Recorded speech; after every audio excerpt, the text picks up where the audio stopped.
Let's go. What's up, everybody? Welcome to Bingetown TV. This is Brian here with Jimmy, Kyle, and producer Dave. And today we're going to be talking HBO's new hit series, The Last of Us. This is going to be season 1, episode 6, entitled Kin. And you guys know the drill. You guys know. Okay.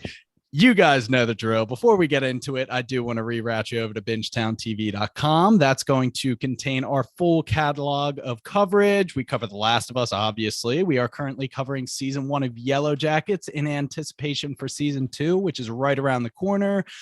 We've covered The Mandalorian. We're going to be picking that up next month. Shadow and Bone, The Boys. Need I go on? Go over to bingetowntv.com. Check it all out. It's all there. And the easiest way that you can support the podcast, hit that subscribe, follow button, whatever it may be, however you're listening right now, just smash that subscribe button, as my boy Shady Penguin says. But there we go. That is the spiel. Let's get into this episode 6. And I think this is another kind of highlighting how we can go from a chaotic, crazy episode and then just hit the brakes and slow it back down. But what we lack in those dramatic, intense, infected-filled moments, we make up for in kind of these heartfelt conversations, a lot more character, or rather relationship growth for our leads, Joel and Ellie. We get to see Tommy again, see what's going on in Wyoming, catch up with him a little bit. Currently, the IMDb rating for this episode is standing at a 9.2. So once again, it has kind of hit the bar that it's established for the quality of this show. And yeah, we are just chugging along here. What are your guys' thoughts? Bring it in, Rooks. You got it, Kyle. Okay. I feel like you usually talk first, but I really liked it. It was a good episode. It feels good to be watching again. I feel like I definitely felt those 2 extra days. Yeah, it was 2 extra days in between episodes. So thankfully, Yellow Jackets has been there for me to fill in the gaps. But it just felt really good, honestly, to be back. I was really interested to see how they would deal with the immediate aftermath, what we were going to do, because we did mention at the end of last episode, they had their truck and all their supplies at the beginning of it, and now they're just on foot with some backpacks. So what the hell? They're only at Kansas City. I like the fact that we just got a time skip. We don't really need to watch them walk across the country. We're just getting right back into it. Everything was good, I thought. Obviously, the ending was shocking, to say the least. It was just, I don't think I could say a bad thing about the episode. Yeah, it's hard to come off of, in what my opinion was the best episode of the season.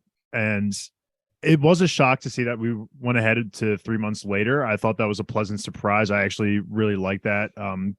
Because getting into it, we saw the snow and everything. So it was a little bit of shock for me seeing where we were at. And I liked that they were able to skip ahead a little bit, because we don't need all the traveling montages and things like that. Those are just unnecessary.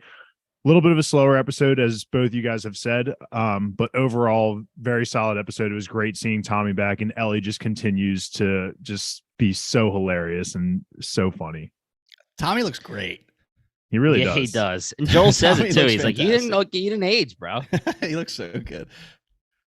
He's got the hair, dude. That's the hair that we can aspire to. Yeah.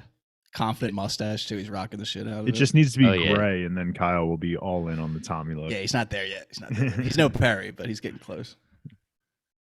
Jim, thoughts on the episode? Yeah. I agree. I love this episode. It's kind of cool how they're going almost back and forth between slower emotional type episodes and then ramping it up for big episodes. Obviously, with the ending of this episode going into the next episode, we're assuming they're going to be hitting the gas pedal again. So these are amazing relationship building episodes for Joel and Ellie. And I'm really, really excited to talk to both Kyle and Dave, especially Kyle, about what he feels about finally seeing Tommy again. We got there. We were wondering if it was going to be Endgame or if it was going to be, if he was even going to be alive. We were talking about, is he going to be there? And we got him. So yeah, I really enjoyed it. There was a lot of really cool Easter eggs in this episode. Some of them are from part 2, which I will not bring up. One I have to talk about, and I will choose my words carefully because it's so good. I have to bring it up, but otherwise I'm going to try to just pump the brakes on that. Brian, you haven't played part 2, right? I have not. Okay. So yeah, I'm definitely going to pump the brakes on some of the Easter eggs, but One of them, when we get there, I have to talk about. Cool. We trust you. Looking forward to it. But yeah, I don't think I've expressed how I feel about it, but I'm with the general consensus. Another great episode. It's a little bit harder to identify like those standout jaw-dropping scenes because we didn't have like an infected making out with Tess this episode, but there were some emotional beats that really cut deep in this one, and I'm excited to get to it in these discussions. I mean, honestly, emotional beat made you think of Tess making out with an infected. They literally call back to it. So like you get it in that sense of like you think back on their journey often throughout this I haven't thought about that moment since our recording, and way to bring that back into my head. What if Tommy was like, "How's Tess?" and Joel's like, "She cheated on me, man." Yeah, right. Yeah, she found another man. Well, she's got a new man. Yeah, I guess the sad part is totally just made out with that dude. Told me to leave and just actually made out with him. I guess. Yeah, he has no idea that actually happened. Which honestly is a good thing. It's what if he like It's saw through the definitely a good window? I thing. didn't even think of that. He like saw it happen through the window. He'd be like, "Ah, damn, Yeah, right. that's my girl." That's my girl. All right, let's get this party started, Brian. let's do it. So, we have the recap, title sequence, and unfortunately, they start with where we ended last episode. We have to relive the suicide and then immediate change to black, 3-month time skip. Immediately, they're establishing it is winter now, or it is cold now. There's snow on the ground. We get a lot of these shots of just like landscapes and stuff.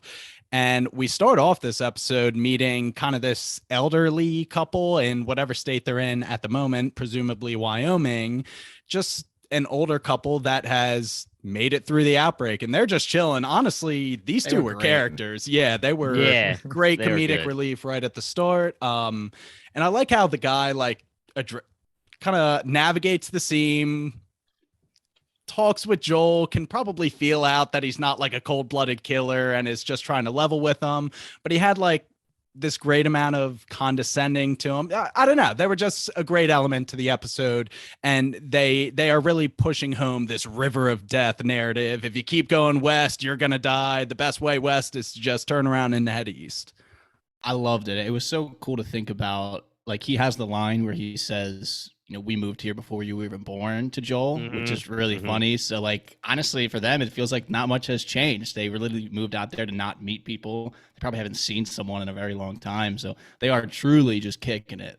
Like, when I'm thinking about the outbreak, like, I guess it technically happens 2003, but like it happened now. I would like how much we would have lost, like collectively, the four of us, like, our PS5s and all of this shit. And they just are just kicking Our it. podcast would be done. Yeah, also that, like, they're just hanging out hunting. And that's part of the reason why their interactions with Ellie were so interesting, because I'm sure they haven't met many, if at all, children born in a long time. Yeah, exactly. Children born into this time period, and the lack of manners and swearing just coming from Ellie was cracking them up. It was cracking me up. The wife was hilarious when she was just answering yes nonstop, and the husband's like, "Did you tell him the truth?" And she's like, "Yeah." Like, she answered it like a question. Are you telling me the truth? Yeah, that was really good. It was a really I would love good to be a fly on the wall, and they're like conversations, just the two of them, like hanging out. Like, no Joel and Ellie there to like probe them, just like them interacting in their life. They definitely really bicker, funny. Just small time bickering all the time, but would be so funny to watch. Can you imagine being like, they basically said it. They secluded themselves because they don't like people. They want to be secluded. And, they know that shit's going on, obviously. So can you imagine just being secluded and then one day just being like, Jesus Christ, what's going on here with randomly infected people? That's a great point. Really quickly, have they ever mentioned how the clickers survive through the winter? Do they still just wander around? Can they just survive still, or do they have to like hibernate, or did they ever mention that in the previous episodes? I can't remember. Nah, they haven't gotten that deep with it. I feel like we got like a loose outline, right? Doesn't Joel mention like how long they can survive? Do funguses do well in the cold? I can't even remember. Fungi, dude. Fungi, yeah. Sorry. Probably depend. But I mean, this one it adapts mutated because of the warm weather or whatever, according to Batiotis from episode 1. So probably not then. So I might be I love the question that the cold's bad for it. Yeah, you guys just want to know how these guys work, all the ins and outs of the infection.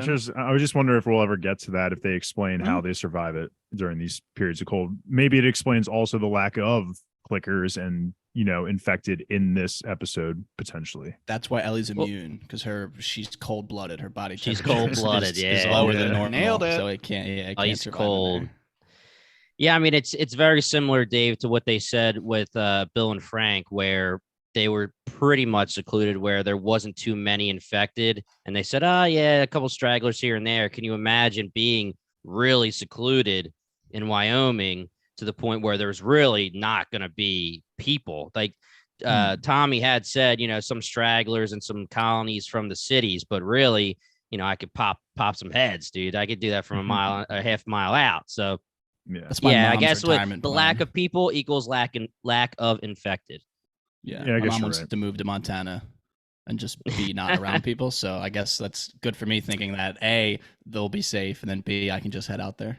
Yeah. You have a Yeah. I safe feel spot. like your parents would do well in Montana, which I is agree. a big plot of land. Good for I them. agree. That's a happy thought. Do Anyway, do they have any needs of herding sheep? Would they like to herd Maybe. sheep? I don't know. That might be too much work for them. That I seems think like they just something wanna Kyle would relax. want to do. Yeah, Yeah. I would cry if I had to kill one. although they do have a nice Yeah, that's the thing. Australian cattle dog to help them herd those sheep. This is very true. Yeah. This is very true. Yeah. Anyway, leaving these old native people's house, Joel kind of walks out and he has what seems to be a panic attack, which is kind of a new element to the character. I don't think we've actually seen him break down like that. And of course, Ellie is right on the scene asking him like a million questions, like while he's in the thick of it. And I'm like, oh my gosh, just give him a beat. But the one thing that kind of stood out to me was just Ellie says, just a reminder, if you die, I'm fucked. And she kind of says it jokingly. And that just kind of foreshadows kind of an ongoing narrative that will come up throughout this episode of just Ellie's general abandonment issues and what would her life be without Joel. And obviously the very end of the episode, kind of, we don't know what's going to happen there, but certainly she is going to have to fend for herself. So just that one little line, just a reminder, if you die, I'm fucked, right here within the first 5 minutes, sets up the rest of the episode. I But also what, liked, and Go not ahead, to yeah. just stomp on your momentum there of, like, I guess right before that, before they leave, and the old guy and Ellie's like, you're not going to scare us. Then he looks at Joel and is like, well, I scared him. And that was because, like, we've never, like you said, never really seen Joel in that. So, like, I literally sat up, I think, a little straighter when he said that, because it was like, okay, like, this is going to be like this now. Did you guys have any thoughts at all that the people that they were scared of across the river could be Tommy, or did you just think hunters, or just too many infected, or? I'm like embarrassed to say no, but I didn't. I mean, Yeah. in hindsight, it feels very obvious, but I think the episode preview kind of gave it away for me. You and your previews, Dave. what, Yeah, no- what are you still doing watching those? Luke keeps them on, so I watch, and Luke. it gives me a little bit, but so Gets me kind of going. figured I didn't think it was going to be Tommy, the ones like greeting him, but I figured the people that they were referring to was Tommy's crowd. That's what I gathered from it. Okay. I guess I've always had this expectation that it's going to be like a gritty kind of like battle for Tommy. And we might be, and I don't want to put the cart before the horse with that conversation, but that's kind of like a general summary. So I don't think I was thinking that it would be kind of as easy as it was.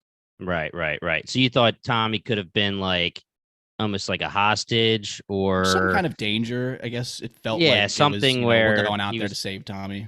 Yeah. Which is definitely going to be something we need to talk about when it comes to Yes, we will. we're coming to save Tommy, and this is what we get.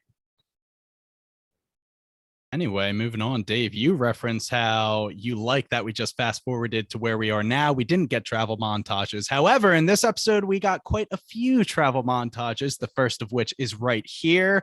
And the travel montages are kind of great because I think it's just HBO just flexing. Yes, we can do it and make it look fantastic, which mission accomplished. They come across this first river of death, which is the phony river of death, not the real river of death, but they walk across.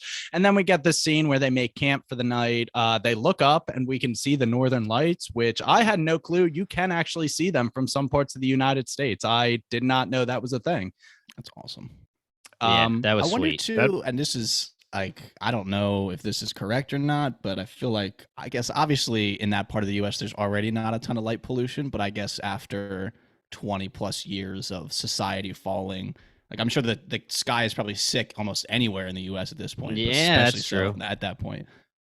Ellie looking up at the Northern Lights made me feel like I was experiencing the video game. That felt definitely like a shot right out of it. Just the camera angles and everything. It felt like it was a replica. Funny There's a enough, lot of was those in that one? this episode. No, it wasn't, but Yeah, there's a I was lot. gonna yeah. say, yeah. Interesting. Dave, no, that's a good call because that Mhm. really was like very Felt like in a video game cinematic. cutscene. Yeah. Yeah, 100%. But there's a couple in this episode, and me and Brian will talk about them. And it's just like in episode 2 with the museum, and oh man, some of them are just so exactly right, and it's crazy. Gives you those feels. Yeah, so they make camp for the night, and it's kind of the first of their heart to hearts this whole episode where they share, or rather, Joel gives her a nip of the liquor, and Ellie's just like, okay, what if the cure works and we actually do save the world? What's your life going to be after the zombie apocalypse? And he's like, I want to like raise sheep on a ranch. That's the Texas in him. Came as Yeah. no surprise to me. That's what he wanted to do. She wants to be Ellie's an like, astronaut. what about though. me? Ellie's like, you want me to help you? That kind of sucks because I mean that feels like it's a pipe dream already, just in general of the amount of population that becomes an astronaut now. But imagine like a post-apocalyptic space program. Like what the fuck does Yeah, that how even many look more- like? how How many many years does it years? take to get that? Yeah. Yeah, to get that going. I can't imagine how many. Oh, at least, yeah, and probably another 50 at least. Yeah, I love that as a dream for her though. That's really cool. Yeah. I mean, she's young and well, no, she's not. 50 years, she'll be 64. So I don't think she's going up and she's 64. It makes sense. I mean, she explains it perfectly with having herself grown up in the QZ and not really getting to experience life outside of the walls. It's a perfect dream for her. I do hope she gets to live that dream. I don't think we'll ever see her reach that dream, but she is definitely capable and strong enough to be an astronaut. That's for sure. It was also cool because I guess when we, whatever episode it is, I guess 3, when we passed by like the downed plane and she was like, you guys got to fly in that. Like, that's so Yeah. cool. Yeah. And Yeah. Joel's like, it was whatever. Just like the cars when she's like, this is like a spaceship. And he's Oh, like, wow. dude, this Yeah, is that's a a great shitty ass point. car. That's true. Oh, Yeah. okay. It's cool. It's really cool. It's very interesting to think about that kind of stuff. The stuff that if you're born during that time period, you just have no idea.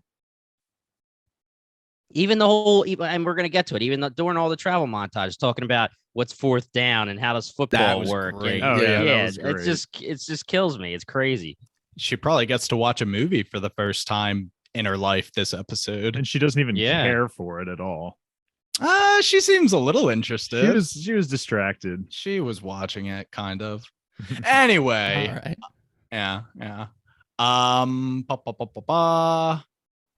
Yeah, okay. So continuing on with the scene, Ellie kind of expresses doubt in the cure, and Joel reassures her, hey, if Merlene says it could work, then I think it's a possibility that's on the table. Merlene doesn't lie. Just really going to quickly step in here and just be like, I loved when I first heard this line, I was absolutely thrilled because it's a show that Joel is finally becoming that fatherly, confident figure. Because we saw Reassuring last her. episode, Yeah. 2 episodes ago, anytime they were in a sticky situation, he didn't really have the right words to help her feel better about what was going on.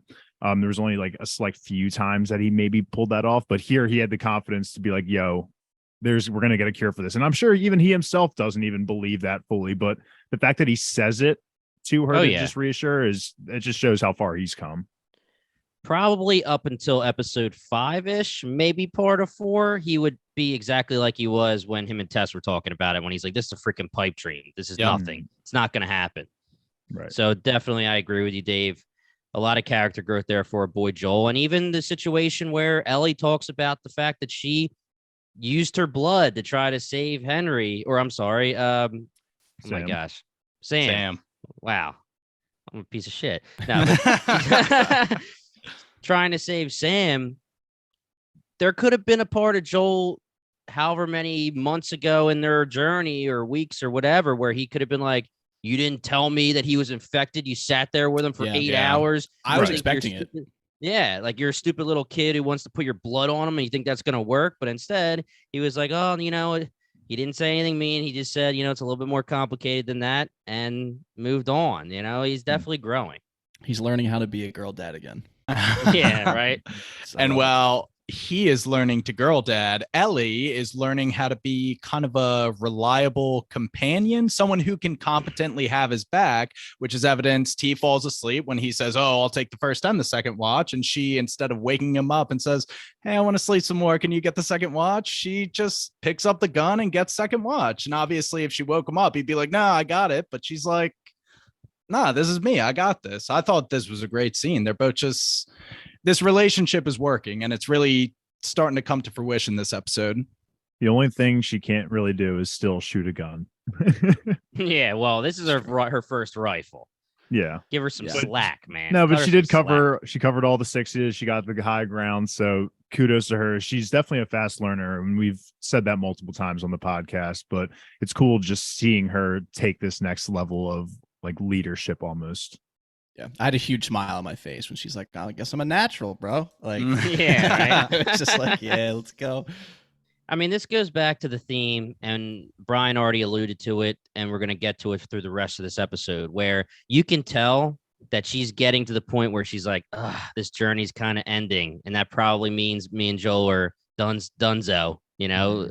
And you could tell that she's sneaking some comments in to see what he's thinking, and then you could tell she basically hammers it down later in the episode, like, "No, you're not leaving me. I don't want you to leave me." You know, they're really growing close to each other. And obviously, I'm sure for you and Kyle and Dave, you were wondering, like, did he grow as attached to Ellie as she did to him? And then we obviously get that answer towards the end of the episode. But Brian, continue. I got ahead of myself. No, you're good. So she took second watch, and Joel kind of reprimands her, but there's an understanding there. And then we get another nice little travel montage where, you know, it's a very ominous bridge. I'm just thinking to myself, the snowy vibes really work for this show. I just think it looks great, all these landscapes, but they cross another river. And I guess as they're walking along the river, they just have these dumb kind of quote unquote throwaway lines where she's like trying to teach herself how to whistle. And like, Yeah, previously in the series, he just wouldn't engage in this kind of stuff. But now he's like, "Oh, you don't know how to whistle." And it's like a back and forth. I think this is where they talk about like dressing versus undressing, like the guts of an animal. It's just like these great little lines that make this show as good as it is. Eventually, they keep following the river unless there's anything anybody has to say. No, I was just expecting them to come across the plane crash from Yellow Jackets is all really. Well, I don't know what that is, but I'm laughing anyway. Yeah, Melanie Linsky makes her return, but this time it's old Shauna. I'll get there. I'm going to start my Yellow Jackets watch very, very soon. But yeah, the only thing that I was going to say is the bridge, man. I was getting anxious for them. If I was them, and you know, as soon as you take one step on that bridge, you're cornered pretty much. So it's just, you know, that was making me anxious and stressed out, but they made it past it fine. Yeah, I'm surprised Joel didn't click in his head. Maybe that wasn't the actual, maybe this is the real river, but like it takes them seeing the dam, and then Ellie's like, maybe this is the actual river. And Joel, like, the realization hits him like a ton of bricks as he's fiddling with the map. They get swarmed by these cowboys on horseback. Like, they are completely outnumbered, outgunned, everything you could imagine. This was probably the most intense scene of the episode for me, and me and Jimmy probably knew what this was going to lead to. Right. I mean, it was pretty similar to the events of the game, but for Dave and Kyle, who already said they weren't expecting Tommy to be on the other side of this river, this must have been pretty intense for you guys. Yeah, I don't even know what I thought was possible in this, in this scene. And I guess Joel even talks about it later when he's like, I didn't know what to say. I didn't know what to do. And I was thinking the same thing of like, what could they possibly do besides let the dog know?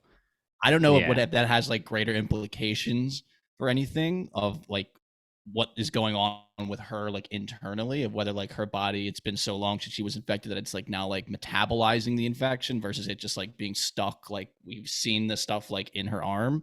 I don't know if that means anything, or it's just the fact that the dog was not a narc and isn't as intense as like the device was. I don't know if we'll ever get there. That's just what I was thinking about.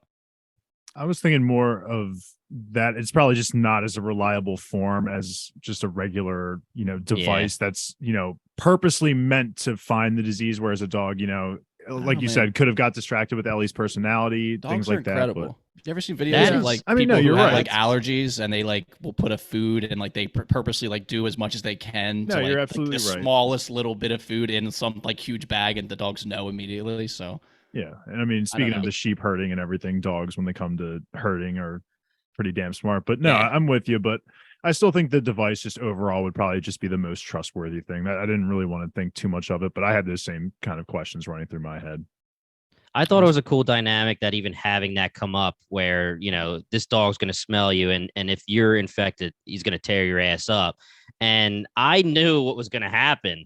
But when he started to growl a little bit, I was going like, oh, shit. Yeah. I was seriously going, okay, what's going to happen here? Because, again, this is a situation where, you know, my thought, because it's tough when you actually know what's going to happen and the dog thing's not in the game unless I'm just totally forgetting. But my anticipation here was that the dog was going to growl and maybe go after Ellie, and then Tommy was actually going to like be like one of the people like walking up later and kind of stop the whole thing or whatever. But I see the dog growling and I'm getting my blood pressure's going up, you know, because there's nothing you can do if you're Joel. There's like 12 of them around you.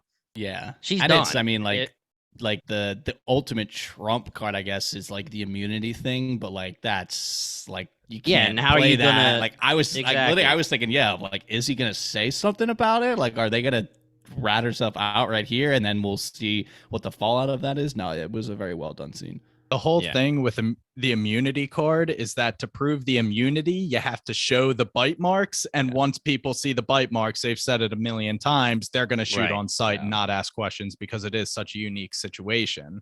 But I thought it was a great scene. My explanation is dogs just instinctually know. And if it instinctually knew that she was not a threat, whether it's like quote unquote infected or not, he would be chill with her. I mean, isn't Yeah, that the too? dog knew Granny was sick, man. Yeah, I was Yeah, just dog going to knew say that. Granny was I was sick in just episode going to one. say that in episode one. That's a Yep. great point. Yeah, the Yeah. ultimate vibe master. That's a good point. Okay.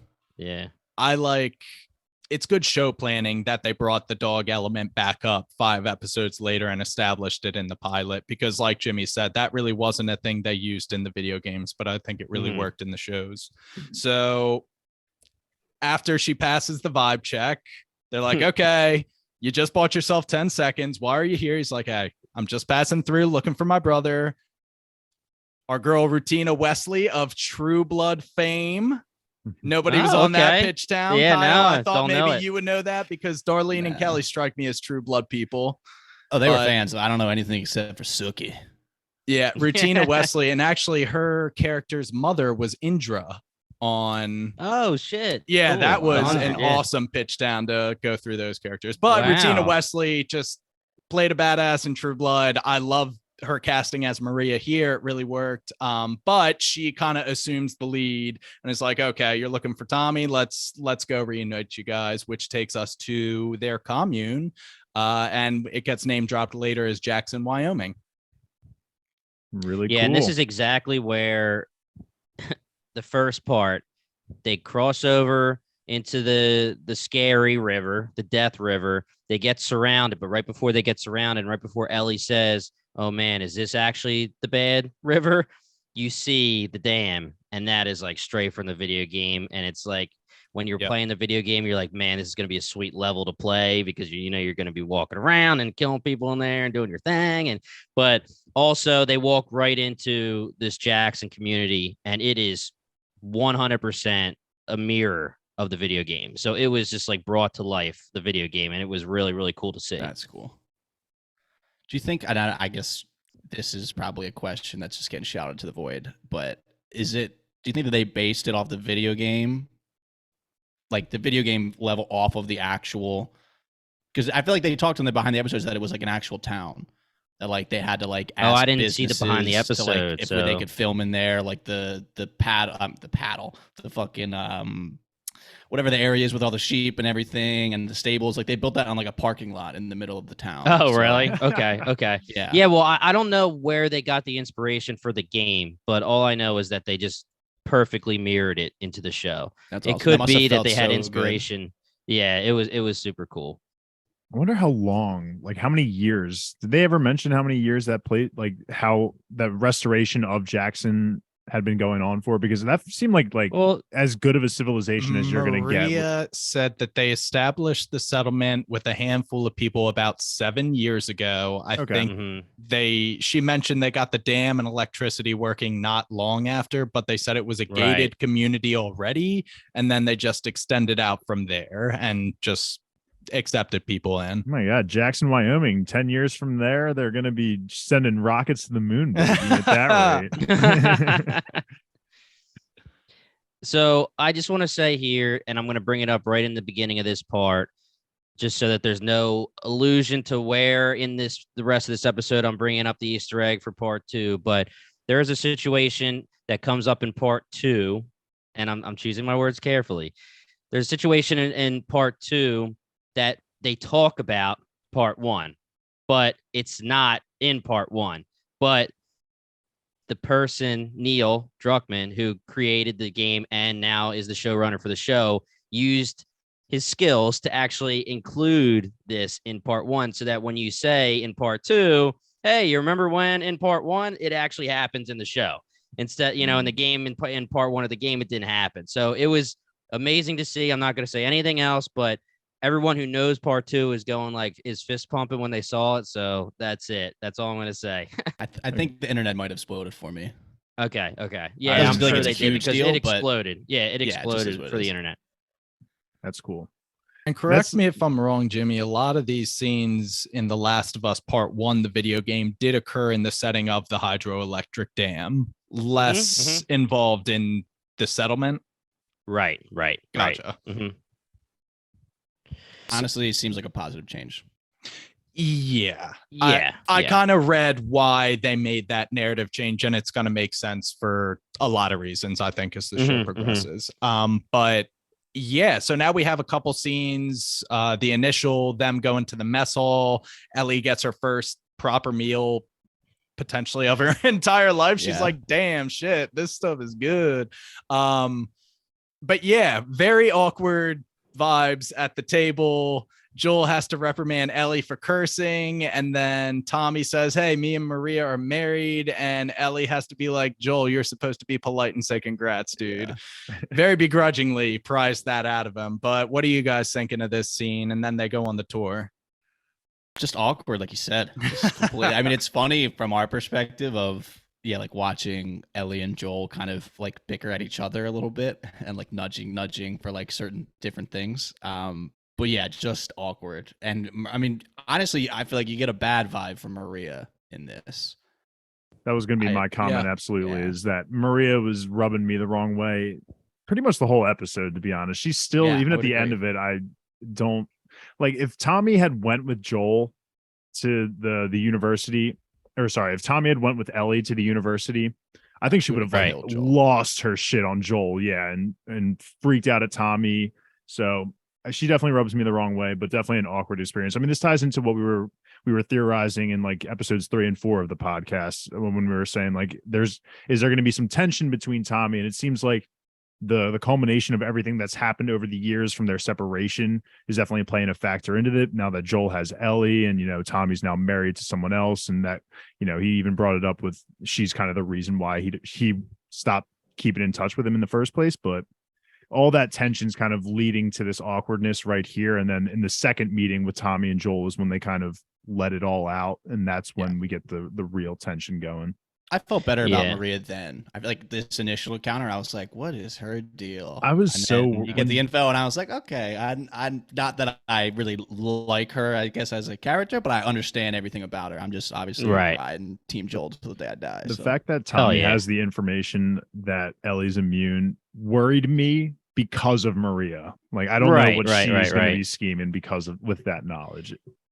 But again, she might be a totally like good character. It's just right now she's a little bit sketchy. I don't see her as a schemer. She just seems very protective of. There's always it's always going to be a problem where you have your homie, the main character, that you want to go out into trouble. You want him to get into some trouble, and then there's somebody protecting the fam. trying to hold them back, and there's a million obviously examples of this, but one of the biggest ones is Rita from Dexter. I mean, I don't know if who of you guys have read Dexter, but or watched Dexter. I'm sorry, but he's a freaking serial killer, and he has this gem of a wife who is just like, I'm not gonna say anymore, but people like hate her, and it's like she's like the best. You can't remember, you can't forget that he's the protagonist, but he's a goddamn serial killer here. Everyone's like, yeah, Team Dexter. Like Rita's such a bitch, but she just wants him to be like a dad.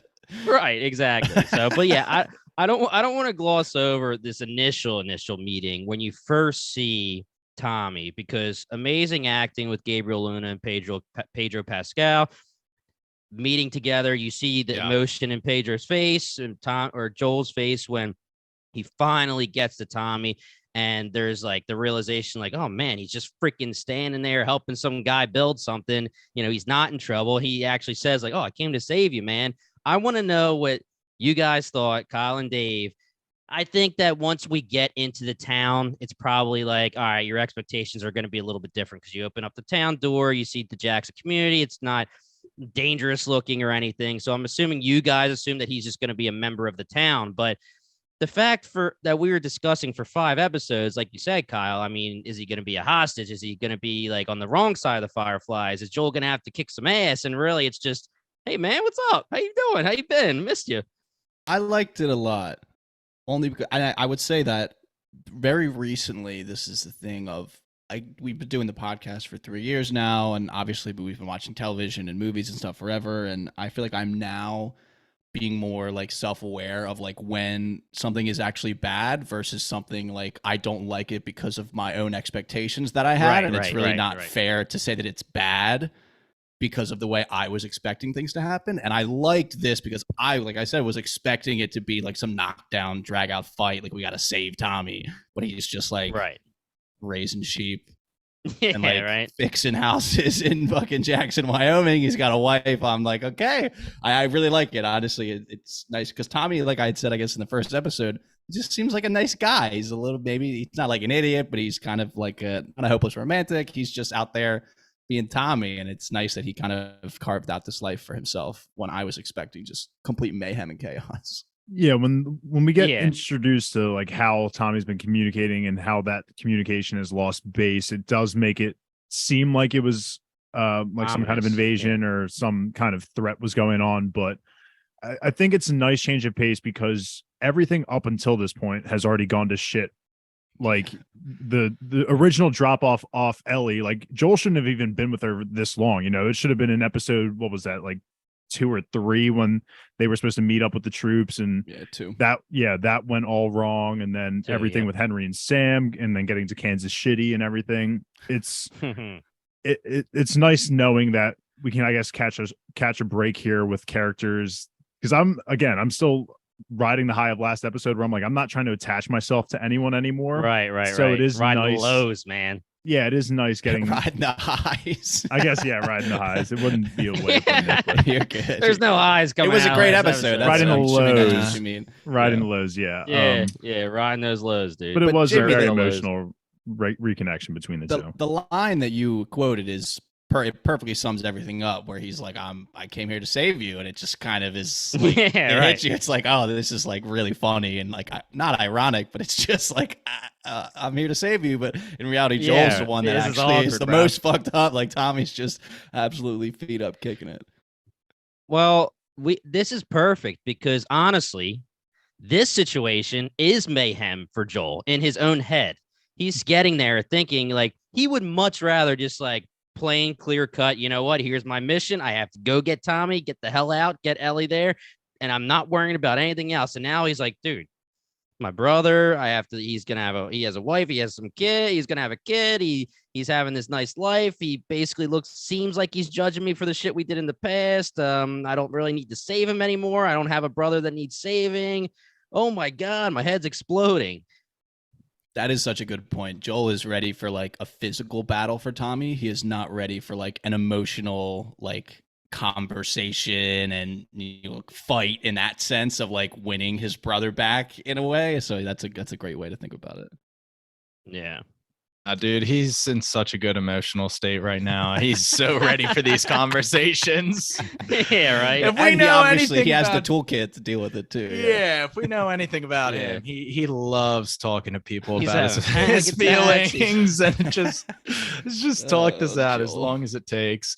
But yeah, just some good conversation during the tour. We're walking through Jackson. Like Jimmy says, the town looks great. Like I said, Maria gives some background on this settlement. It started 7 years ago with just a handful of people. It's really grown. The way we keep it going, we maintain its secrecy. We don't broadcast it or advertise it. And as we've seen, they are very defensive about outsiders, although they are receptive to them. I guess there has to be some reason why their numbers have kept growing. If you can prove you're not infected and you're willing to help the cause, whatever. Tommy is talking about his new pride and joy with the 700 with a variable scope. I think we're about to level up again in terms of our gun wear. At the expense of Tommy, potentially. Nah, Tommy, he's got plenty of toys to play with. Yeah. Yeah, he's I'm fine, still dude. thinking of Henry and Sam, and he was talking about having the kid. He's talking about his new gun. I was like, oh my god, he's gonna totally give it to Joel, and Tommy's just gonna die, and that's gonna be his last memento. In one of the funniest parts of the episode, the glass shattering moment where Tommy realizes that he is a communist, and I given love that. Tommy and Joel's background, they are most likely some right-leaning patriots prior to the outbreak. And just like as everybody keeps walking forward, and he's just like, shit. He's like, okay, just have to recalibrate here. Joel gives him a little like side glance, like, yeah, bro, you know what you are now. Anyway, but as we all know, communism really works the smaller the population size. So, probably doing pretty well. good, especially if you have a unifying outside force such as a zombie apocalypse. That will make communism work very well. Any hoozles. Yes. So we continue the conversation. They hook Joel and Ellie up with the house across the street from theirs, and we will get to familiarize ourselves with that house later. And Maria says, oh yeah, I'll set Ellie up, leaving Tommy and Joel with an opportunity to catch up. And we have the first of Tommy and Joel's heart-to-hearts, where it doesn't go so great the first time. Didn't go around. well, man. Yeah. Also worth mentioning, Ellie gets very nervous at even the prospect of Joel being separated for like an hour for a conversation. She's like, Joel, this is cool, but it's cool. It's a good flag. The conversation needed to happen. It's just like not a fun one, I feel like, for them to have. It needed to happen in the sense that Joel can only have that conversation in one way, and that's the way that it went down, of like confrontational. Like it could have been a somewhat pleasant chat about the things that they've done, but obviously it had to turn the way it did. Like Dave had said, it felt like an emotional release a little bit. It set them up for that second conversation that they have later. So I really like this scene. They were just, I mean, again, I was just still blown away by like, they have like the bar mats in the bar. Yeah, right. Like where Sitting the at the fuck bar. did they get those? It's just like a fully stocked up They bar. made Like, it they're they're the just- apocalypse, man. they're They just, just like don't get master infected. They're good. scavengers. Yeah, it's true. So But yeah, I mean, it was cool seeing Joel just like rub the front of the bar and just be like, damn, it's been a while. yeah.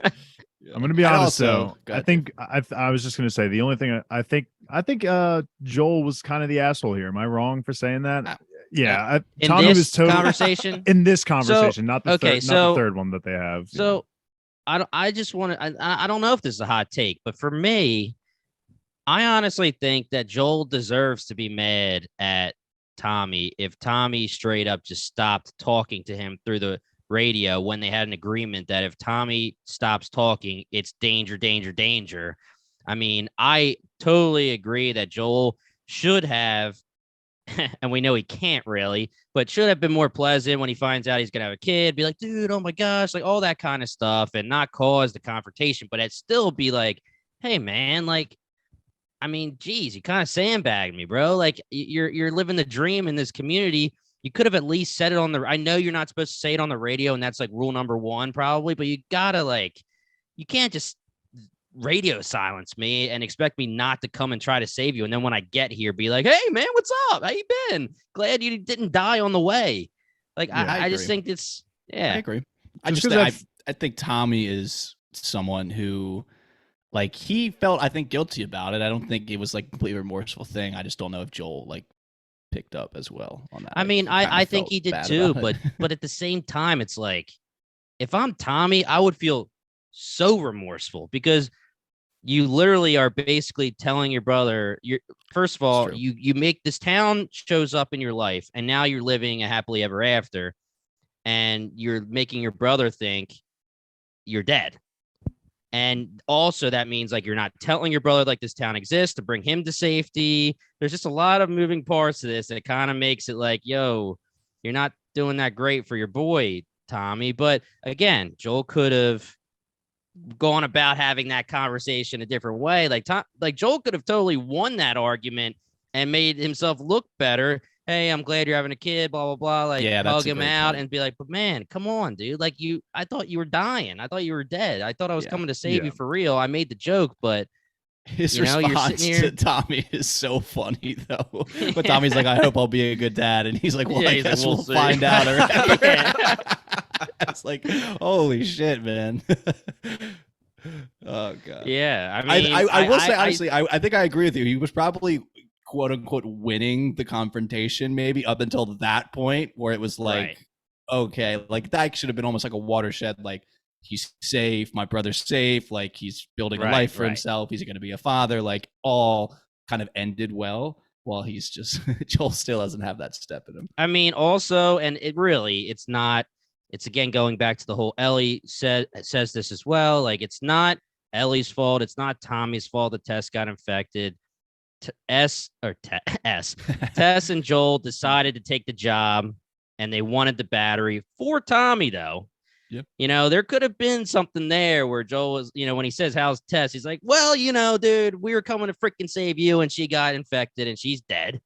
You know, so it's just, I don't know. It's one of those things. But yeah, I mean, our boy Joel just doesn't have a way with words, so he has to lose that fight. And I mean, that's also the last comment I'll make is that this is kind of the first maybe inclination we'll get that Maria kind of big dogs Tommy at points. Oh, Seems yeah. like she kind yeah. of wears Jada maybe the Pinkett. pants a little bit in the relationship, especially because this scene is like perfectly juxtaposed with Maria and Ellie, and how Maria's kind of like trying to warn Ellie a little bit. I guess we'll talk more about it, about like Joel, Yeah. about his past Right. and shit. And obviously Maria is anti-Joel. So I think Joel kind of picks up on that as Yes. well. So it's kind of that wedge there. So, in speaking to the past in the context of Joel and Tommy's first conversation, Joel, it kind of just shows the difference between how they've kind of accepted what they've done in the past, because Right, Joel right. is still like, those things that I did in the past, I did them for these reasons. They were justified. And Tommy straight up says, first off, we did those things. Second off, those things weren't just things. It was us murdering people. And Tommy says, clean slate. I don't judge it for it. We both did it. We did what we needed to do to survive. But then he's like, I now know that there were other ways to survive open to us. We were just lousy at them. That was just the only option we knew. And that was just kind of a difference in maturity, I guess, between the two, even with Tommy being the younger brother. And it's also kind Yeah. of been established with us that back in the day, Joel was kind of the leader of the two and kind of Tommy's protector. But we'll actually get to the Ellie and Maria conversation where Tommy told Maria, painted a bit different picture, I guess I should say. But all in all, I thought this was a great conversation between the two that wraps up with the reveal that Maria is 6 months pregnant. You know, he's going to be a dad. We'll see how that goes. And then he stumbles out, and instead of having a healthy conversation, he yells at his brother and has a panic attack outside where, oh, by the way, he sees a Sarah lookalike in the crowd. And a lot of emotions are happening to our boy here in Wyoming. Yeah.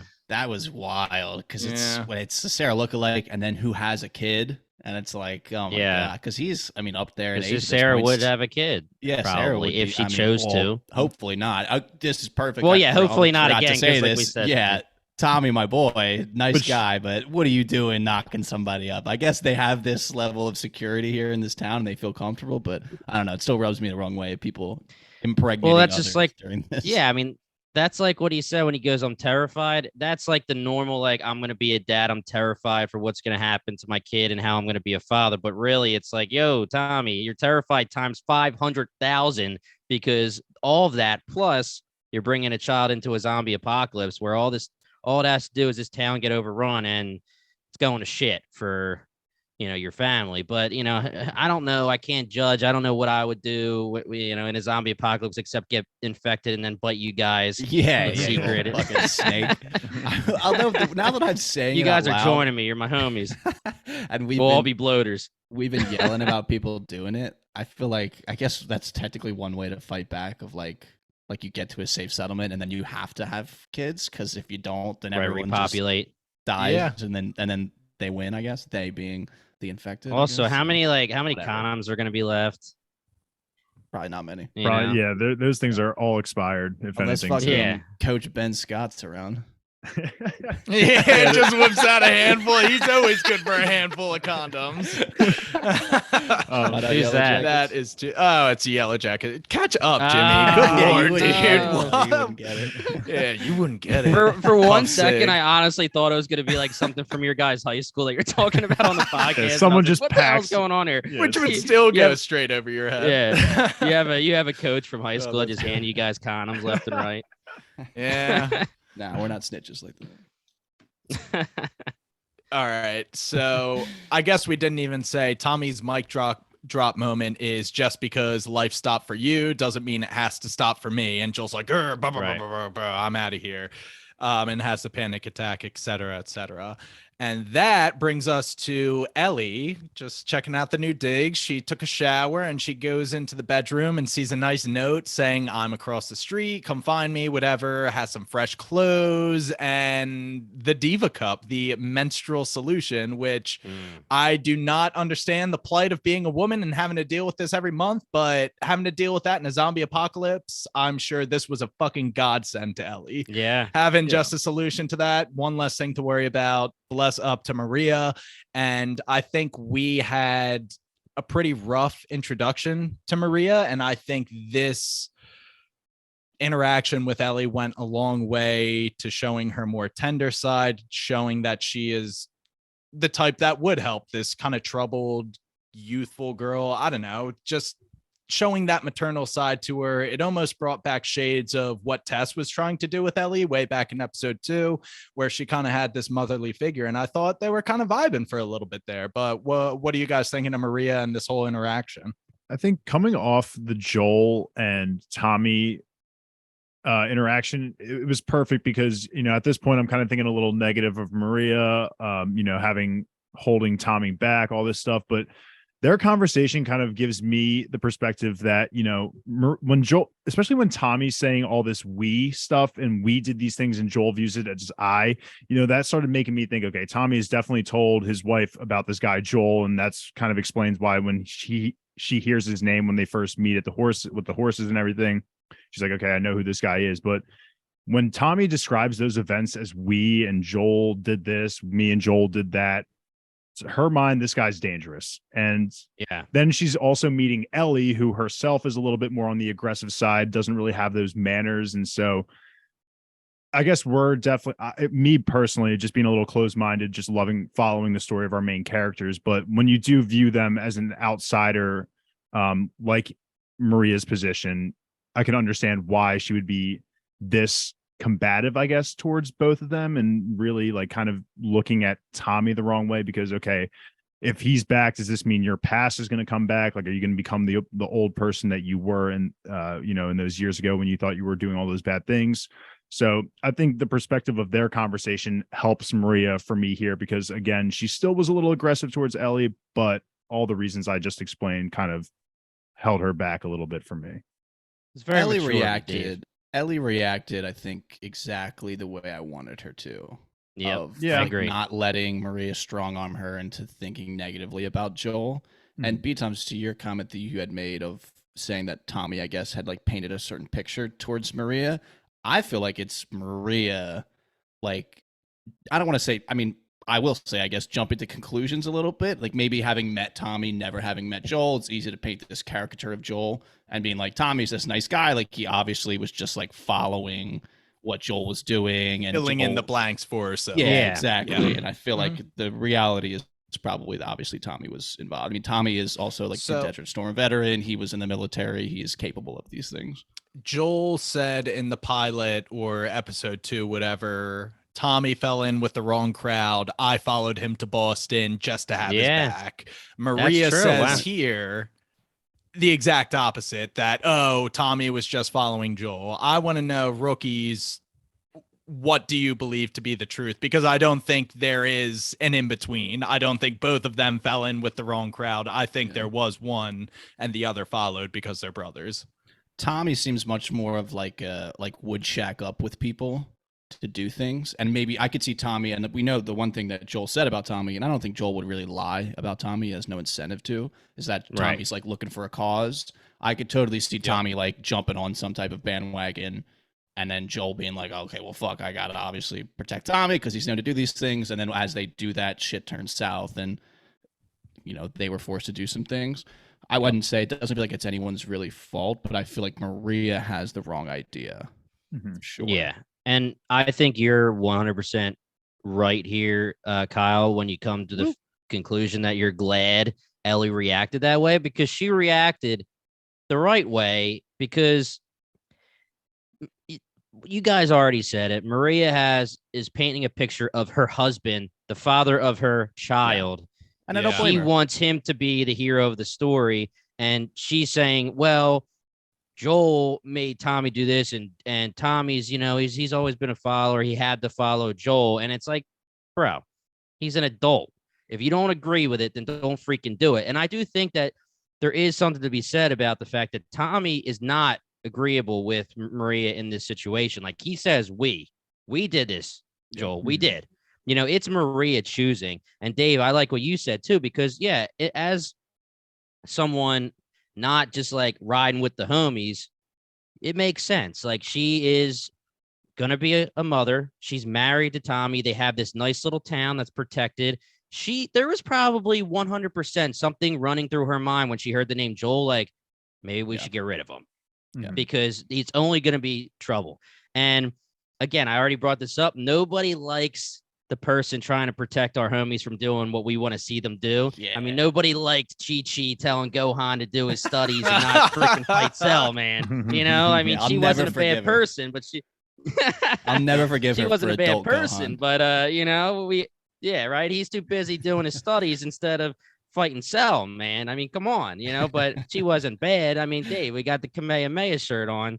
So That was good. yeah, Dave- I mean, I think, and I don't want to say anything more. Obviously, I'm just taking this with tunnel vision as well, because obviously I have more knowledge. But yeah, I like both of your viewpoints on Maria. Dave opened this conversation by saying, I don't like that she's holding Tommy back. The 6-month pregnant single mother in a zombie apocalypse doesn't want her newly betrothed to trek with 2 people she just met, multiple states across the open country. Yeah, chill, right? she's Yeah. really just holding him back, man. Just be chill. He's That's a it, you gotta peacock. ride You with the gotta let him homies, Dave. fly. Yeah, you gotta let him fly, He's bro. obviously itching at the bit to go kill people. But Maria gives Ellie this piece of advice: be careful who you put your faith in. The only ones who can betray us are the ones we trust. And that's just good general advice, honestly. Navigating the zombie apocalypse, be careful who you trust. But I mean, again, to Ellie, it's a little like stab at her, being like, yo, you know what I'm saying. Don't trust Joel. And she's Yeah. like, I love Joel. Yeah, she's He's like, my "Fuck ride or off." die. Don't talk shit. So, but Mhm. also we don't want to gloss over the fact that this is where she finds out about Sarah. For the first Yes. time. True. Yes. Good point. And Yeah, that's that really is a huge quick because it's huge because it's almost like you forget, especially I'm sure for me and Brian, where we know the whole story, we know everything. It's almost like you forget that she didn't know this whole time. Yeah, we're cool as shit, dude.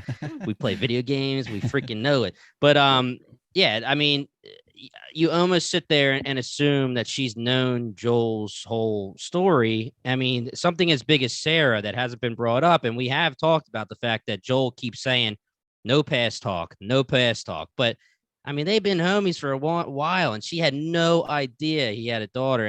And the acting from Bella Ramsey, like, there's not much of a facial change, but the change that goes on her face when she says, "Oh, the daughter," and even Maria's like, maybe I shouldn't have said that. Yeah. It's just money. And Tommy, I'm sorry I didn't write down the other child's name that passed away, but like Tommy has Kevin, bro. there you go. Rips Yeah. in the chat. Kevbot. So, they have they have the memorial for Sarah. And it's not like Joel just showed up and Tommy ran over there and really quick wrote it to be like, Yeah.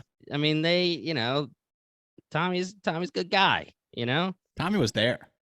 And it's also he was there. He really was. And it's also another, cool thing to say. Like, she's like, "What were you, like a hairstylist when you're before the apocalypse?" She's like, "No, I was a freaking lawyer. Put bad guys in jail."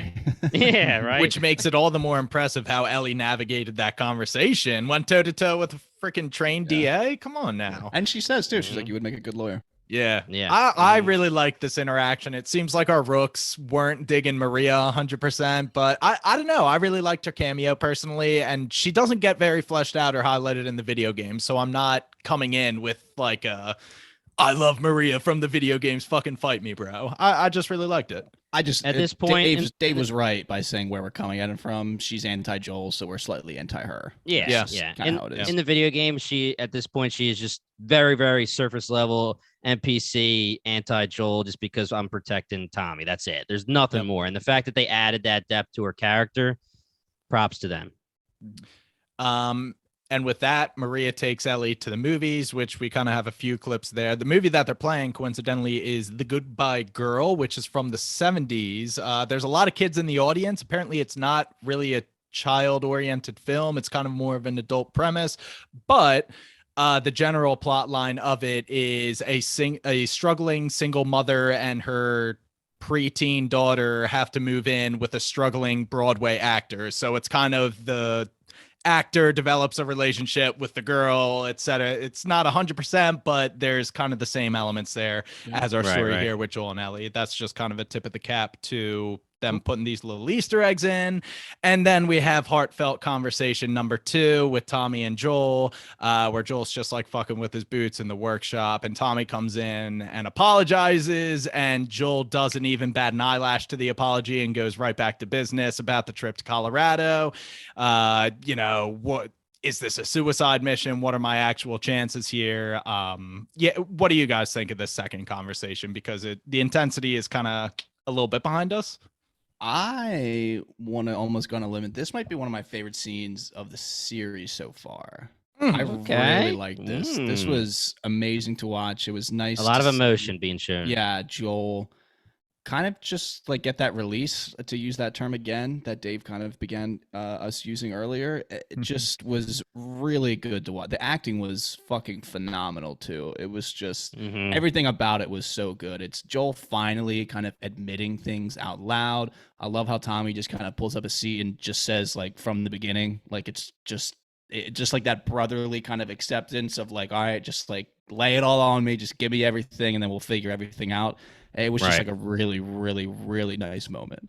Yeah, Pedro absolutely crushed this scene. I felt all the emotions that he was going through. My eyes were watering a little bit here as well, especially when he's talking. Like, I like how he started off the conversation by saying, how easy of a trek is this? Because that kind of, once he got the okay from Tommy that the trek is a cakewalk, that's when he was like, okay, now I can let it all out and ask him to take Ellie from me now. Because I feel like if he hadn't said that, he would have probably forced himself to stay with Ellie and be like, okay, I still have to continue watching her. But he led with that, which allowed him to just completely open up about everything. And Pedro just absolutely crushed it here, man.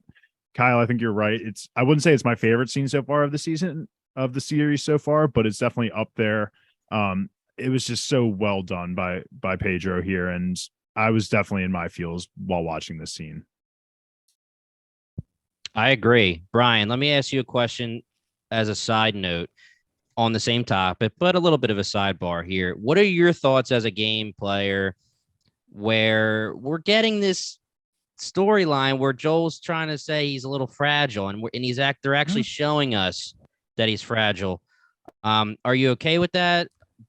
I'm pretty sure, and again, listen, I say this every episode almost, I'm not 100% on how the game goes. It's been a long time, but I don't remember him being like this, where I'm pretty sure he was just straight up badass at all times, right? I don't. Yeah, I think they're. Let me rewind that a little bit. I feel some type of way about it because I'm okay with them making him a little bit more emotional and a little bit more like putting down his walls and like showing tears Yeah. and this range of emotion. I think my biggest complaint, especially in this scene, I think the writing came up very flat for me. Like he flat out says, all I've done is fail and fail and fail again. It's like, okay, that's a little bit on the nose.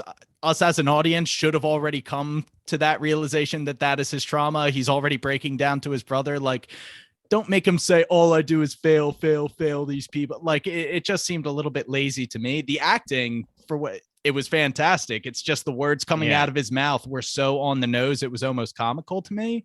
But to answer your question, overall, I am okay with them making him a little bit more weak.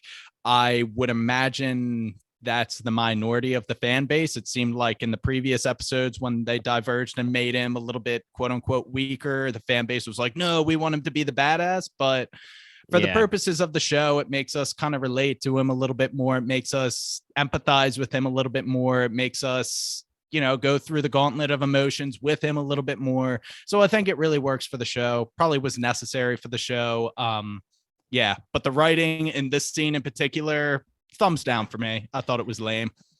You took the words right out of my mouth when it comes to answering that question. Like, am I okay with them doing that? And I think that we've answered this throughout the episodes where it's just straight up for the TV show. You can't have like an OP main character like that as your main character protagonist of a TV show. You know, you have to have some vulnerability, and I don't need to say anymore because you kind of nailed it there. When it comes to the writing, I don't think it was. I'm closer to the Kyle and Dave side of things.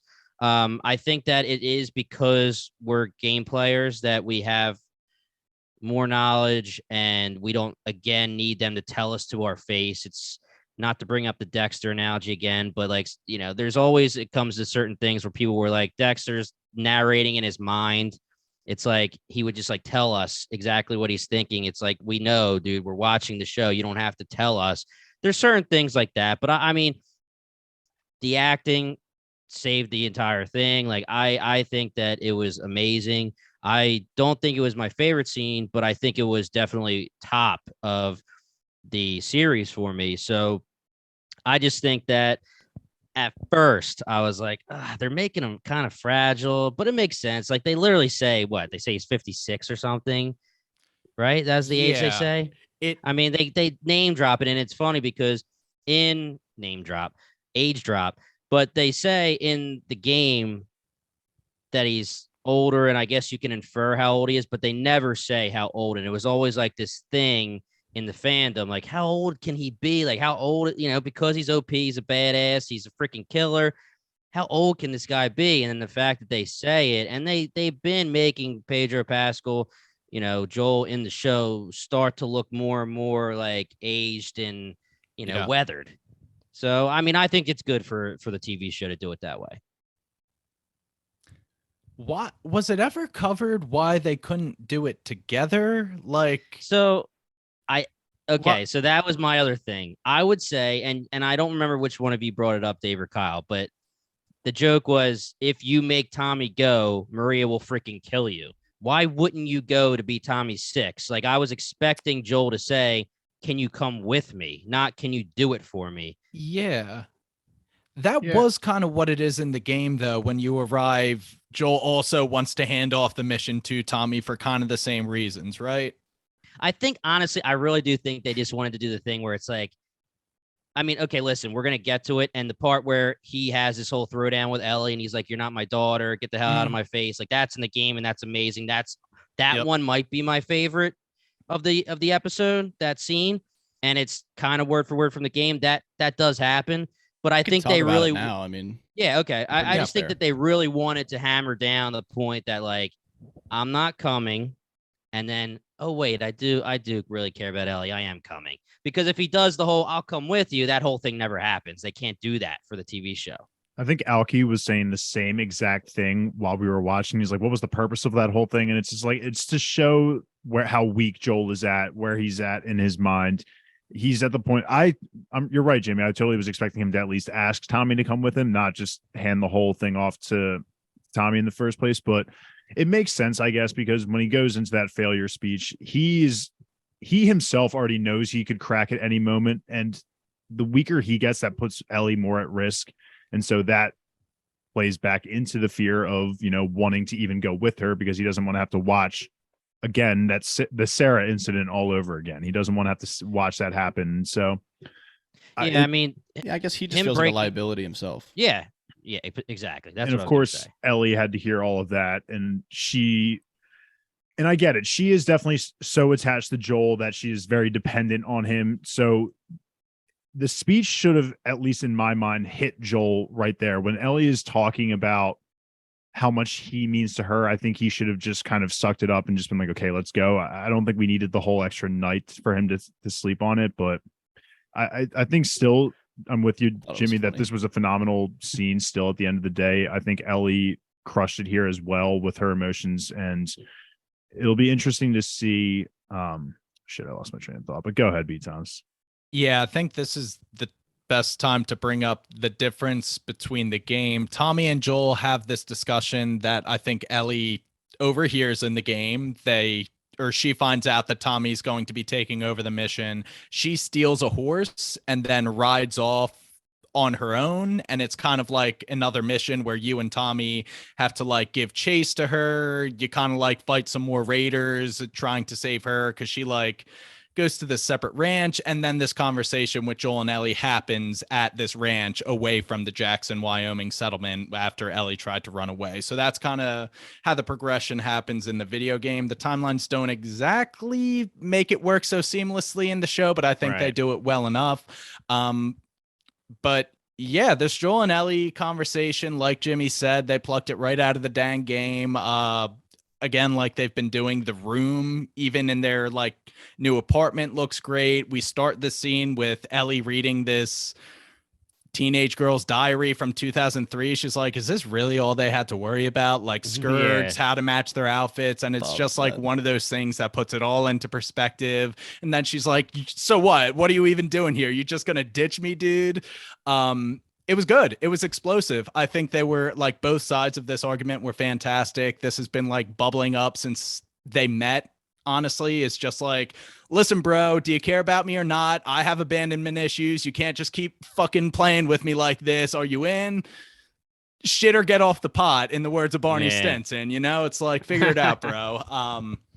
He tried to get off the pot, and then he went back onto the pot to finish that shit. He's like, oh, he's yo-yoing a turd, as Matt Griffin would say. He's totally yo-yoing. I was very hyped though when it's the next morning and Ellie and Tommy are walking to the stable and Joel's already there, and he's like, all right, I'll offer you a choice. Of course she's gonna take fucking Joel, but I just love when she just shoves the bag to him and he's just like, let's go. And I'm just like, all right, we're back in it. Wind it up, baby. I was hyped. I was winding it up. Yeah, I was hyped, man. It got the gears going for me.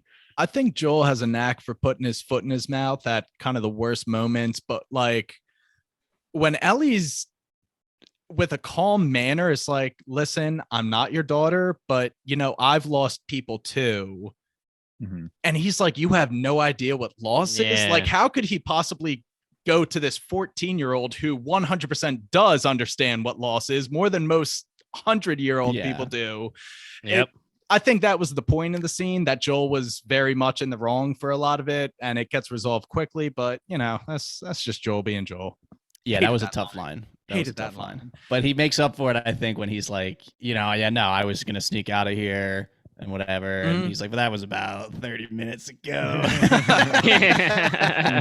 That was good. I really liked that. Dave, I agree. The comedy of her just not even finishing the sentence, throwing the duffel bag, like, let's get this show on the road. Tommy's like, all right, like this is perfectly fine with me. Yes, he was happy. He was happy. Yeah. And then when Joel asks for the gun too, and he's like, yeah.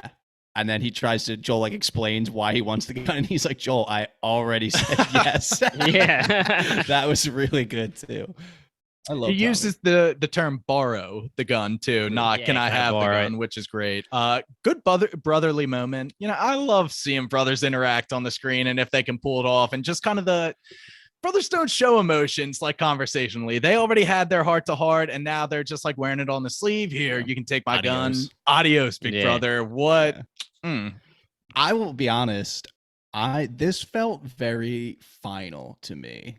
This felt like a potentially final interaction between the two of them, of like where they get the lines like that, like adios, big brother, but they're still like, and they make the joke of like you said, I'll borrow the gun, and it's like the implications of there's a place for you when you're back, when you come back, all that kind of stuff. It felt, I was like, my ears were perked up, and I was like, this is feeling, your spidey like, sense was tingling. Yeah, like sneakily foreshadowing. Could be the set us end up of Joel. for terrible things, which it was. Joel's doing fine, dude. He's fine. Yeah. We'll get there. Let's get there. He's fine. Let's get there. So Joel and Ellie ride off. We have another nice little travel montage, and kind of the dynamic between them seems a lot lighter since they've had their heart to heart. They're doing the shooting practice, they're having conversations, they're like camping.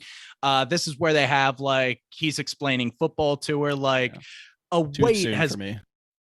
Too soon for him. Yes. Dave, you did bring up Kansas shitty. I feel like we were talking too much smack. We need to call them Super Bowl champion Kansas shitty Chiefs. Congratulations. I will say that like Joel could not say.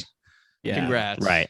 Yeah. You bastard. Not emotionally Don't choke recovered, on it. So I really liked the shooting scene when he's like describing all of the steps.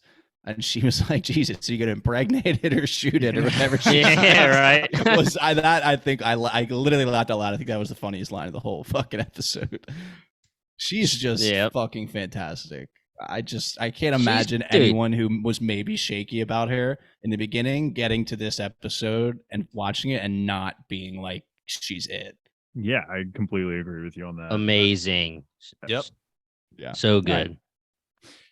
And she asked Joel, hey, back before the outbreak, is that how everything, like the whole country, did that work like it did in Jackson? And he's like, no. There were essentially two schools of thought. She's like, well, which one were you? He's like, neither. I just did my job. I built things. And she's like, ooh, the contractor. That sounds cool. This was so good. I loved that. I loved it. That was funny. He's like, yeah, we were cool. Everybody loves contractors. It's funny. I mean, literally something like that where a contractor is just common to everybody back then and to us in the real world right now. And she's just like, what's a contractor? Sounds badass. He's like, it was badass, wasn't it? He still kind of is. Yeah, hell yeah. Yeah, I would say he's mildly badass. Contracted killer. I mean, he's fulfilling contracts. Oh, yeah. No, it's funny is one of the reviews I was reading when he's telling her how American football works, and she's like, so basically it's just moving forward, and he's like, yes, but violently. They're just like, well, that could be an analogy for this entire series. It's just constantly pushing yourself forward, but violently. Yeah. Yeah. We're about to get some right now. Yeah, we're about to get some right now. So they arrive at UEC, the University of Eastern Colorado. Go Bighorns. And they're kind of just walking through the campus. Joel comments on his thoughts about the quote unquote college experience. Joel rewinds his previous answer. You know what? I don't want to be a rancher. I actually want to be a singer. And that is definitely an answer he would have never given her earlier in the series. Just like peeling back the layers to this onion. Am I right, boys? He's got to sing for us. Speaking about onions, dude.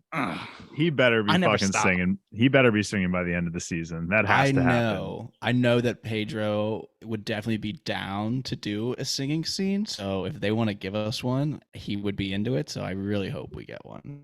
Is he a good singer? I don't know, but he seems like someone who would be down to do it. Yeah, I did say earlier that in the video games, he's very musically inclined. Mm-hmm. He loves music, and they haven't really talked about it too much yet. So I'm glad that they're starting to get into it now. So going through the campus, the scene with the monkeys, or I guess the first scene with the monkeys, that is one that was plucked right out of the games, like that circular kind of structure stuff that they're moseying through. You see the monkeys scurry. That's one of those things that just brings you back. What I will comment is this whole scene in the college campus was very brief. And admittedly, there's not so much content that even happens in the game. However, what they do is as you're kind of going through the buildings, they give you a lot of kind of clues to what the Firefly activity was when they were occupying the college. And I thought it was a lot of worthwhile information that was very interesting. I'm thinking maybe they want to keep that close to their chest and not reveal anything that's going on with the Fireflies. But Right. Jimmy, correct me if I'm wrong. Back in the game, I think this whole campus setting played kind of a more significant role.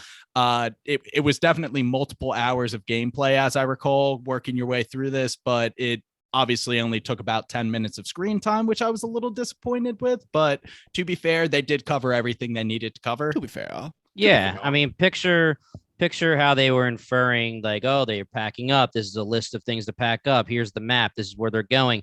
Times 100. Like, they were giving us, here's some notes that you can read. And just to think about the fact that in earlier episodes we're talking about Easter eggs that you pick up throughout the game. Here's the comic for Sam and all the different things like that. Well, in this part of the game, you're picking up different pieces of notes from the Fireflies, and you're finding out, like, oh, that's what they were doing here. And, and starts giving you some more of a narrative of what's going on in the game. The big question here, obviously, is what the fuck happened, because obviously they had to pack up shit and get out of there quickly, because even Tommy, who said people fairly often make the trip to this campus, come back alive and everything. So this must have been fairly recent. So I'm just curious what could have caused them to just want to just up and leave immediately. Like, I don't think it was those raiders. Like, I don't think raiders would have had the whole Firefly system up and leaving. There had to be some. Any other existential threat at play that could have caused them to leave in a hurry? Yeah, monkeys. Yeah, monkeys. But if it was Clicker, I just feel like if it was clickers, we would have seen more of the fungus growing on the walls. But again, I was just looking out. That was stuff I was looking out for, but that was just my thought process, because Tommy did make it seem like people come down here fairly often. And so for him to not even have known that they had left already, shit must have went really bad. Infected clicker monkeys, dude. The monkeys was odd to me, just because I was like, they're in fucking Colorado. Like, where the fuck did these monkeys come from? Joel Science says labs. the throwaway, the science labs, right, left right, over right. from the animal testing labs. So they were all just humping for years and years, and that's Because why I was just so focused on the fact of, like, where the fuck did these monkeys come from, that I literally missed the line where they told us where the fuck That's where they came from.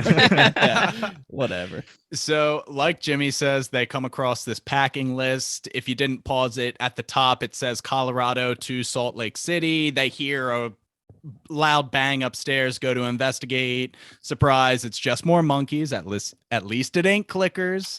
Yeah. Another scene plucked right out of the video games. I remember being scared shitless of this scene because I was expecting it to be clickers, but it was just monkeys. But they made it so loud in the video games for a jump scare, and I was like, those bastards got me. Though I digress. They see on the attack board, the Fireflies relocated to Salt Lake City, and our heroes are just left, well, fuck us, we'll just go kick rocks. Do we want to go to Salt Lake City now? What's the play here?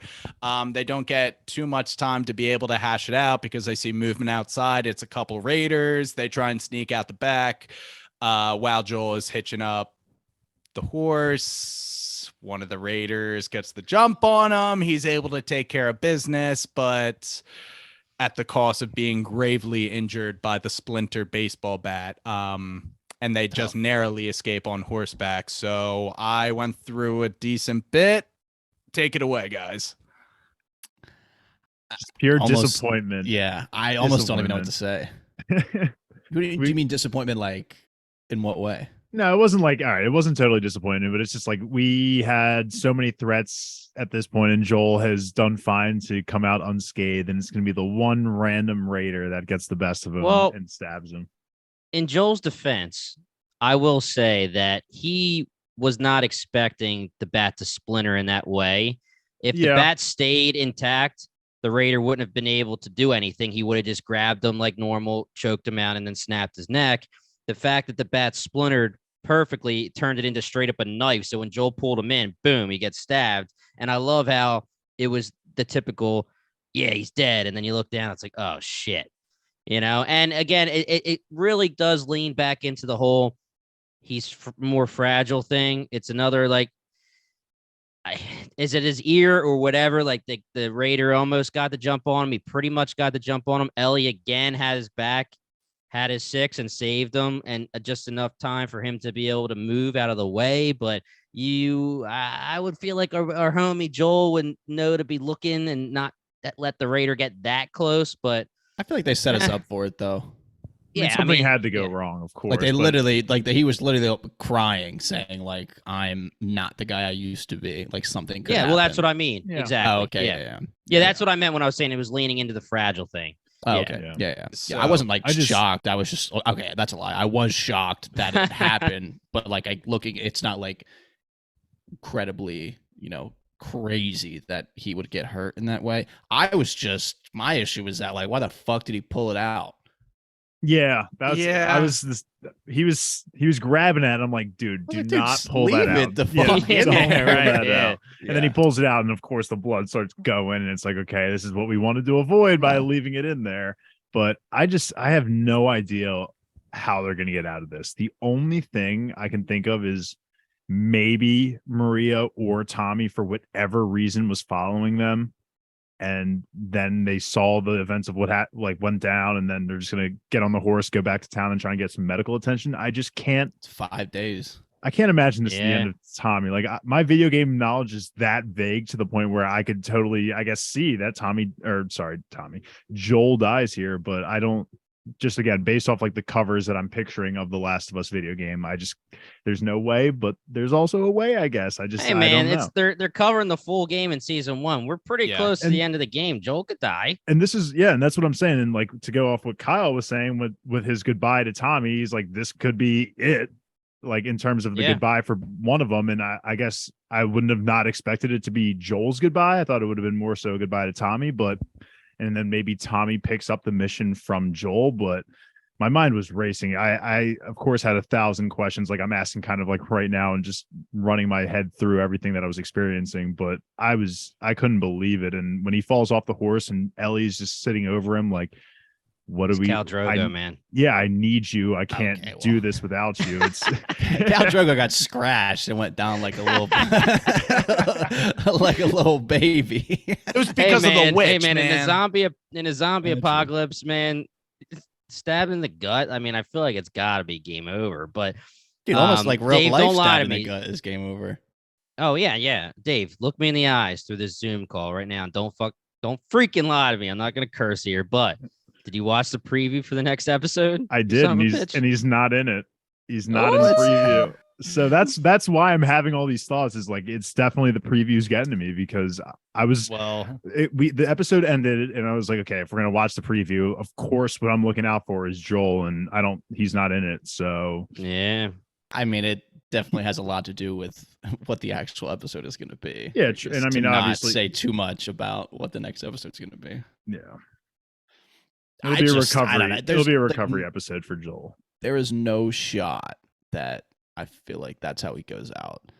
Yeah, I Like don't, with her just like trying to pack his wound on the side of a railroad track. I can't see it. I feel like there's got to be more. this is to throw it in Ellie's face that she's never experienced loss before, like Joel Yes, had, we had have- been Yeah, talking right, about. Joel's like, and- You We want have loss? 3 I'll give you episodes. loss. yeah, I'm I'll give you dying right loss right? now. Yeah, we have Yeah, he's 3 got- left. there's 3 more more. episodes. I feel like Well, no, if- this 7, 8, 9. Yep. and I think in the next episode we might not really get to it. So 8, if it happens in 8, if he actually ends up going out from it in 8, maybe, and we get 9 as like an aftermath type of episode. But it feels like it would be better for it to like happen in 9, and then we're like, oh my god, and that's like the end of the whole season, and everyone's like, where's season 2? So I But feel just like- remember, the end of the game is the end of the season. yeah, So, and it's been confirmed. So when the game, I'm not gonna say anything else. So I'm not gonna say if there's cliffhangers at the end of the game or if it was Yeah. final. end of the If he's game. But going to die, I think, and it's not this, I almost kind of appreciate the trial run of my emotions, where it's like we're getting it out of the trial. way. Yeah, where it's like, Yeah. all right, we've been through the training of him dying, so now it's like Yeah. I'm more prepared to handle it when it Yeah. comes through, because it's been like, I mean, the whole episode, like we've been saying, he's like, I ain't what I used to be, and all this shit. So yeah, it feels like Yep. he might go out.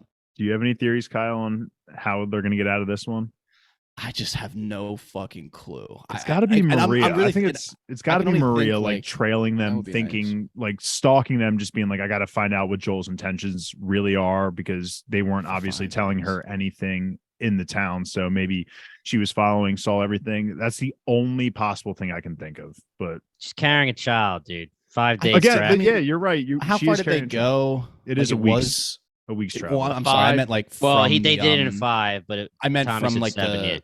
the college. So like it could be like, and I'm thinking like video game style, like Ellie, like this is like an Ellie mission where like you become Ellie now, and you have to go back into the college and like get medical supplies, because they make the comment that Oh. like it was like there were doctors there and things like that. But all, like, what the fuck can Ellie possibly do besides pack the wound? Like, there's a lot of snow. She's I gonna- guess you just stuff it in there, make it all cold. She's gonna have to take care of the Raiders too. all That would be- herself. Oh, she has the gun too. She just picks Yeah, them she's off. ready. Oh, Maybe they, it just practiced- becomes- they did practice shooting. Yeah, and she Well, was then at off. that And- point, it might as well just be Ellie's show. Then Joel's definitely going to. Well, that's what they're preparing us for. Oh, okay. Yeah, Yeah. you're right. You're right. Yeah. Ellie I mean, is listen, The man, Last of it's- Us. Dude, I was just gonna say that, Brian. It's the Well, they last call of it us, that. man. Yeah. Yeah. And then there were none, dude. Yeah, that's yeah. So that's what I'm gonna part say. two. We're gonna get like an Okay. Ellie training mission. Well, I mean, I guess it's training, but it's more of like her actually using the training, because she hasn't really used it a ton yet. Mhm. That's what I'm gonna say. And then Joel's gonna be like, you know what? I taught you right. Like, you can survive on your own out here. And he's gonna feel better. Nah, I about- can die. He's gonna, yeah, exactly. Jumps off Nah, a get- cliff. Yeah, yeah. He's just gonna. Guess he's just we'll gonna see aim if for the you bushes. actually can. Yeah, aim for the just dibs. bushes. Um, Dude, a couple other guys' lines in this episode. The mm. peacock and aim for the bushes. I love it. True, the peacock. Yeah, forgot about that. I don't know. This was a great mic drop moment. I think it was a Mhm. great way to end the episode. Obviously, you guys have no clue what's going to happen next, how they're going to get out of it. That's always a good way to leave your audience, honestly. Yeah. Yep. So I do have that sinking feeling that it's going to be episode 8 that we actually get our conclusion that we're looking for, and I think that's going to hurt just on a personal level of just 2 weeks of not knowing. Yeah. Yeah. I Yeah. think, again, just to reiterate, the pace, we were at the midway point last episode, if you want to call it that. 5 out of 9 episodes, regardless, that's usually going to be in most TV shows one of the high points of the season. And so we're kind of reset ourselves back at like an episode 1 pacing with introducing new characters, but it did give us a great cliffhanger that, of course, I'm just ready for the next episode. Like Kyle had said at the beginning of the episode, this 9-day wait rather than 7-day wait definitely felt a little bit longer than 9 days, but I'm so excited already to get back into the next episode. Me and Brian might have to just let it go with that. We don't need to Yeah, say anything else. I got Yeah, nothing don't. more to say about There we go. the future of our protagonists. I thought don't this even wanna hear was good because you're not going to. I did actually watch the preview because I was like, I need to know. Like, show me his face, just like what's going on, and it obviously gave away nothing. So I was like, whatever, fuckers. Yeah. Well, I Do guess your we'll- job better. Yeah, I guess we'll leave HBO with a whatever fuckers. Yeah. As Should. always, though, if you like what you heard, be sure to give Bingetown TV a follow on Twitter and Instagram. Visit us on bingetowntv.com and subscribe to our show on Spotify, YouTube, the Apple Podcast app, or wherever else you may find your podcast. Once again, we are Bingetown TV. And thanks for listening.